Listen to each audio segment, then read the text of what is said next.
Senate President Chis Escudero calls for calm amid the backlash on the Senate's plan to limit public holidays. Escudero clarified that the Senate only wanted to limit the passage of more holiday bills and not to remove existing ones. He said it was just common sense not to add more holidays to the already fixed regular and special non-working holidays. His earlier statement did not sit well with some netizens who asked senators to work more and reduce their break instead. Back kasi to you. naman ang lumabas kasi sa across social media and may ibang pahayagan is to review parang parang ang team to review para mabawasan ang holidays kasi madami. Hindi naman niya sinabing wag dagdagan di ba? Ang nakalagay ba mabawasan. So syempre ang reaction ng working class, teka lang. You have to remember, ang Filipino is a holiday-centric nation, just like Spain. We have a lot of holidays. We have high number of holidays. We are very similar to Spain and Mexico in a sense that every other fiesta is a holiday. We have religious holidays. We have government holiday. We have labor political.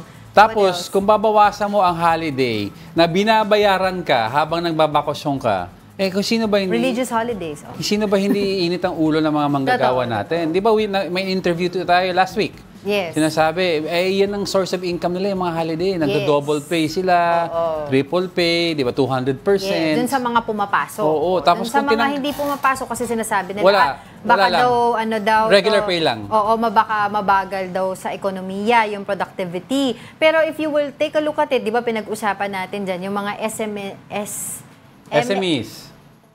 Small, medium enterprises. Nabulol ako. Anyway, yan yung kumikita during the, di ba, yung mga holidays. Kasi you have to remember, restaurants, hotels. Ang SMEs like restaurants, hotels, resorts, and the like, they are an industry center,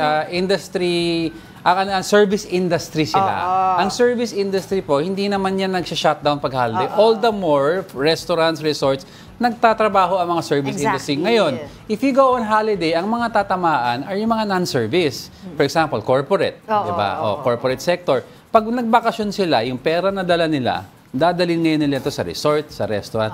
Kikita ng mas malaki ang small, medium. Economics. Kaya nga si PGMA, she popularized those holiday economics. Yung sinasandwich na niya. Oo, may time nga na the holiday, I think, fell on a Sunday.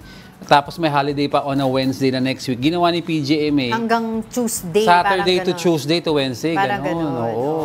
So, kaya naging holiday economics. Tapos nung naging si Pinoy, ayaw niya ng ganun. Binalik niya sa dati. Si Pinoy, kung anong araw ng holiday, yun lang. Yun daw, diba? So, yun parang nakikita nila na disruptive sa economy because putol-putol. That's why si GMA as an economist, nakita niya yung opportunity na, teka muna, isandwich natin para tuloy-tuloy yung gastos. Tapos pagbalik, dire-diretso na yung trabaho. Kay PRRD naman, yung cabinet niya, may mga karamihan sa ibang cabinet members kasi niya galing kay PGMA yung iba. Yes, oo. So, nag-follow through lang sila sa nagbalik sila sa sandwich system, which is sits well with a lot of our kababayan. So anyway, itong si Senate President Chis Escudero, nililinaw niya na wag na magpasa ng iba pang holiday. Hindi naman daw babawasan. Ikaw naman, mali ka. Sabi nga nila, mali nire-report mo, Jake. Wag mo tatanggalan ng holiday ang Pinoy.